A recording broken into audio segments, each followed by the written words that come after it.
तो उन दोनों से चुनावों से लग रहा है कि हम जो हाथी को किसी भी टक्कर में नहीं दिखा रहे थे, बहुजन समाज पार्टी को टक्कर में नहीं दिखा रहे थे, आज वो टक्कर सबसे आगे निकल चुकी है।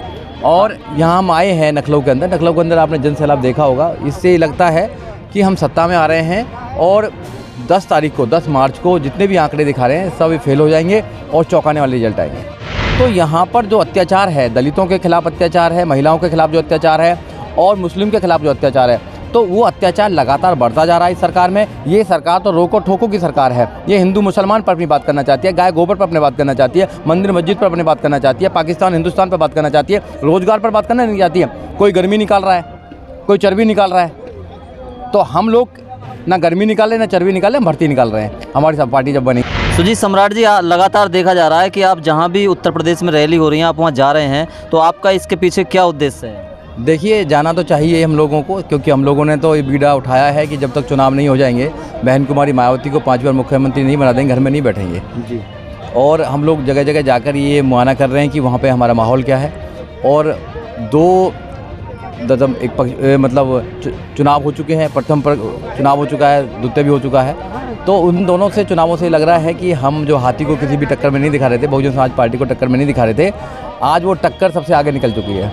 और यहाँ हम आए हैं नखलऊ के अंदर आपने जन सैलाब देखा होगा। इससे लगता है कि हम सत्ता में आ रहे हैं और 10 मार्च को जितने भी आंकड़े दिखा रहे हैं सब फेल हो जाएंगे और चौंकाने वाले रिजल्ट आएंगे। आपने कहा कि हम सत्ता में आ रहे हैं और 2 चरण का मतदान हो चुका है, लेकिन सहारनपुर में कुछ वीडियो वायरल हुए और कुछ नेताओं ने ये कहा कि हम बहुजन समाज पार्टी का एक भी विधायक नहीं जीतने देंगे। ऐसे लोगों को आप क्या कहना चाहते हैं? ऐसे बहुत सारे लोग हैं जो बहुजन समाज पार्टी के खिलाफ काम करते हैं और सारी मीडिया काम कर रही है। उनके खिलाफ करने से कुछ नहीं होने वाला।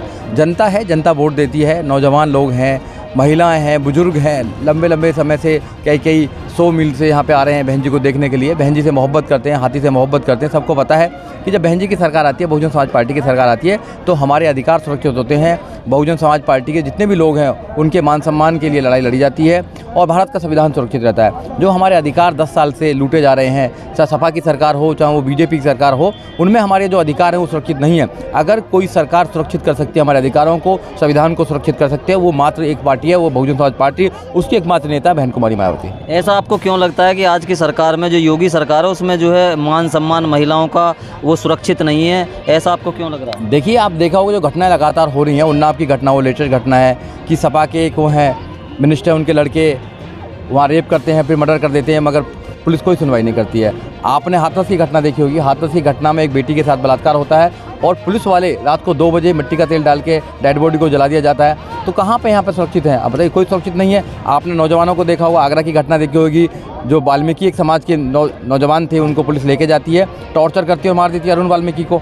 तो यहाँ पर जो अत्याचार है, दलितों के खिलाफ अत्याचार है, महिलाओं के खिलाफ जो अत्याचार है और मुस्लिम के खिलाफ जो अत्याचार है, तो वो अत्याचार लगातार बढ़ता जा रहा है इस सरकार में। ये सरकार तो रोको ठोको की सरकार है। ये हिंदू मुसलमान पर अपनी बात करना चाहती है, गाय गोबर पर अपनी बात करना चाहती है, मंदिर मस्जिद पर अपनी बात करना चाहती है, पाकिस्तान हिंदुस्तान पर बात करना चाहती है, रोजगार पर बात करना नहीं चाहती है। कोई गर्मी निकाल रहा है, कोई चर्बी निकाल रहा है, तो हम लोग ना गर्मी निकाले ना चर्बी निकाले, हम भर्ती निकाल रहे हैं हमारी सब पार्टी जब बनी सरकार आई। आपने हाथरस का नाम लिया, आपने कहा कि अरुण वाल्मीकि की हत्या हुई, लेकिन ये चर्चा में रहता है, ये देखा जाता है कि वाल्मीकि समाज आज भी ज़्यादा जो वोट है वो भारतीय जनता पार्टी को करता है। तो इसके लिए आप क्या ऐसे वाल्मीकि समाज से कहना चाहिए? देखिए, हम लोग अपील कर रहे हैं, बहुत सारे लोग काम कर रहे हैं जो उनको समझाने की कोशिश कर रहे हैं और मोस्टली हमारे लिए काम करेगा और बहुजन समाज पार्टी में आस्था रखेगा। सिर्फ वाल्मीकि समाज नहीं, सारा दलित समाज बहुजन समाज पार्टी में विश्वास करता है। ओबीसी समाज आ रहा है, मुस्लिम समाज आ रहा है और यहाँ तक कि प्रबुद्ध समाज भी आ रहा है। आपने देखा होगा 75 जिलों में चुनाव से बहुत दिन पहले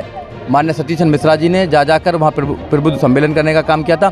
अब की बार जैसे ब्राह्मणों को भी यहाँ कत्लाम हो रहा है, उनका एनकाउंटर किया जा रहा है, तो उन्होंने भी मन बनाया। हम कई जगह गए हैं, उनसे बात करी है कि ब्राह्मण समाज भी अब बहुजन समाज पार्टी में आस्था रखता है और बहुजन समाज पार्टी को वोट देकर हाथी को नकलों पहुँचाने का काम करेगा और बहन जी को 5 बार मुख्यमंत्री बनाने का काम करेगा। जी, लेकिन ये जो सारी पार्टियां, चाहे रालोद सपा का गठबंधन दोनों या भारतीय जनता पार्टी, सभी लोग कह रहे हैं कि उनकी सरकार बन रही है और मीडिया भी आपको जो कहीं बहुजन समाज पार्टी को नहीं दिखा रही है, तो इसके बारे में आपका क्या कहना है? देखिए, जो मेन स्ट्रीम मीडिया है वो हमको नहीं दिखाती है, क्योंकि वो एक मानसिक माइंड सेट की वो है। जो मीडिया है वो हमको कभी नहीं दिखाती है। 2007 में भी हमको नहीं दिखाने का काम किया था। हमारी सोशल जो मीडिया है, जो सोशल लोग काम करते हैं, आप जैसे लोग जो चैनलों पे काम कर रहे हैं, वो जन जन में पहुंचाने का काम कर रहे हैं। वोट से यहाँ राजा बनता है, यहाँ रानी के पेट से राजा नहीं बनेगा। हमारी वोट 22% वोट हम हैं, हमेशा रहते हैं 22%। जो 22% की जनसंख्या वाले लोग हैं उनको कहीं भी टक्कर में नहीं है। और यादव समाज 7% है मात्र उत्तर प्रदेश के अंदर, वो टक्कर में है। तो इसके मतलब है कि इन दोनों दो पार्टियां हैं, एक को हिंदू की राजनीति सूट करती है, एक को मुसलमान की राजनीति सूट करती है, और कहते हैं कि हिंदू खतरे में है, मुसलमान खतरे में है। तो आपके चैनल के माध्यम से लोगों को मैं बताना चाहता हूँ, खासकर उत्तर प्रदेश के लोगों को बताना चाहता हूँ, ना हिंदू खतरे में है ना मुसलमान खतरे में है। अगर कोई खतरे में है तो इंसानियत खतरे में है और संविधान खतरे में है। इसलिए संविधान को बचा लीजिए, उत्तर प्रदेश को बचा लीजिए, बहन कुमारी मायावती को 5वीं बार मुख्यमंत्री बनाकर यहाँ सब कुछ ठीक हो जाएगा। नहीं, संविधान को बचा लीजिए, संविधान को ऐसा क्या हुआ है जबकि संवैधानिक उसमें जो है दायरे में रह के हमारे यहाँ पे उत्तर प्रदेश में एक बाबा हैं, योगी बाबा, वो मुख्यमंत्री भी हैं, तो ऐसा तो संवैधानिक दायरे में काम अच्छा हो रहा है भारतीय जनता पार्टी की सरकार में। देखो, उनके जो मिनिस्टर हैं अनंत कुमार हेगड़े, उनका आपने स्टेटमेंट देखा होगा कि हम यहाँ जो आए हैं संविधान को बदलने के लिए आए हैं, और वो जितने भी हैं उनकी सरकार में पहली बार दिल्ली के अंदर जंतर मंतर पर संविधान को जलाने का काम किया गया। वो संविधान के विरुद्ध में काम करते हैं, वो हमारे अधिकारों को मानने का काम करते हैं, प्राइवेट कर रहे हैं। जब प्राइवेट करेंगे तो रिजर्वेशन नहीं होगा, जो SC ST OBC को जो रिजर्वेशन मिलता है वो कहाँ से मिलेगा फिर? तो सब चीज़ों को प्राइवेट कर दिया जाएगा। एक प्राइवेट लिमिटेड कंपनी चला रखी है, उनके जो दोस्त हैं वो पूरे देश को लूट कर बाहर लेके जा रहे हैं। वो काला धन लेने की बात कर रहे थे, काला धन लेकर आएंगे, वो काला धन तो लेकर नहीं आए, अपने दोस्तों को और बाहर पहुंचा दिया। तो ये जो कहते हैं वो करते नहीं हैं, ये झूठे वादे करते हैं। मोदी जी जब आए तो 2014 में कहा था कि हर साल 2 करोड़ रोजगार देंगे, एक भी रोजगार नहीं दिया, रोजगार छीन लिए। 100 स्मार्ट सिटी बनाएंगे, एक भी स्मार्ट सिटी का नाम बताइए। उन्होंने कहा कि 15-15 लाख रुपए देंगे, कहाँ 15-15 लाख रुपए दिया? जितनी भी योजना चलाई आज कहाँ सारी योजना? तो वो जो झूठ बोलते हैं, देश से झूठ बोलते हैं। हमारी जो पार्टी है, हमारी जो नेता है, वो जो कहती हैं वो करती हैं, हमारी करनी और कथनी में अंतर नहीं है।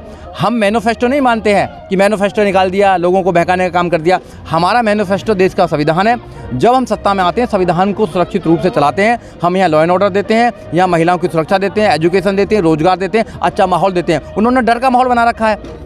हिंदू भी खतरे में करते हैं और मुसलमान भी खतरे में करते हैं कि हम गर्मी निकालेंगे, हम ये निकालेंगे, वो निकालेंगे। तो एक मुख्यमंत्री को ये बात शोभा नहीं देती है। और रही देश के प्रधानमंत्री की बात, तो देश के प्रधानमंत्री कहते हैं कि मुझे दलितों को मत मारो, मारना तो मुझको मारो, और दलितों के पैर भी धोते हैं वो। बट जब दलितों के अधिकार की बात आती है, उनके रोजगार की बात आती है तो चुप हो जाते हैं। जब उनकी बहन बेटी की इज्जत की बात आती है तो कभी वो जवान नहीं खोलते हैं। मन की बात सुनाते हैं, मन की बात सुनते नहीं है। तो इसलिए सब लोगों ने मन बना लिया है, जैसे किसानों पर अत्याचार किया है, महिलाओं पर अत्याचार किया है, नौजवानों पर अपनी नौकरी मांगने के लिए तो डंडा मारने का काम किया। तो सब ने मन बना लिया है कि अब की बार हाथी चलेगा। उत्तर प्रदेश में हाथी चल रहा है, लगातार हाथी चल रहा है। 2 चरण के चुनाव में हाथी चला है खूब तेजी से, और 10 तारीख को 10 मार्च को हाथी की सरकार बनने वाली है, हाथी वालों की सरकार बनने वाली है, और बहन कुमारी मायावती 5वीं बार उत्तर प्रदेश की मुख्यमंत्री बनने वाली है। ये तो सभी पार्टियों के लोग कह रहे हैं, और आपने बताया कि भारतीय जनता पार्टी ये कर रही है, भारतीय जनता पार्टी ने ये नहीं किया। लेकिन ऐसे लोगों के बारे में आप क्या कहना चाहते हैं जो बहन कुमारी मायावती जी की जाति से आते हैं और वो नेता बने, और नेता बनने के बाद उन्होंने अखिलेश यादव के पास वो गए और उन्होंने सीट मांगी, और सीट मांगने के बाद वो चैनलों पर रोई भी, और वो कहते हैं कि हम बहुजन समाज पार्टी को ख़त्म कर देंगे। तो आप भारतीय जनता पार्टी को दोष कैसे दे सकते हैं, जबकि आपके जो बहुजन समाज पार्टी की मुखिया हैं उनके समाज के लोग भी उनके साथ जो इस तरह की बात कर रहे हैं? देखिए, वो चंद लोग हैं, चंद लोगों का मैं नहीं कुछ कहने वाला, क्योंकि जिन लोगों को कुछ मिलता नहीं है वो लोग क्या करते हैं, उन लोगों को भी ठेका मिला हुआ है, उन लोगों को भी ये मिला हुआ है कि आप बहुजन समाज पार्टी को बदनाम कीजिए और बहुजन समाज पार्टी के नेता को बदनाम कीजिए, जबकि उनके बदनाम करने से कुछ होने वाला नहीं है, कुछ नहीं होने वाला है। तो आपसे, आपके चैनल के माध्यम से मैं लोगों को कहना चाहता हूं कि ऐसे जो लोग हैं उनके बहकावे ना आए। वो लोग हमेशा इधर उधर जाते रहते हैं। हमारी एकमात्र पार्टी है, बहुजन समाज पार्टी है।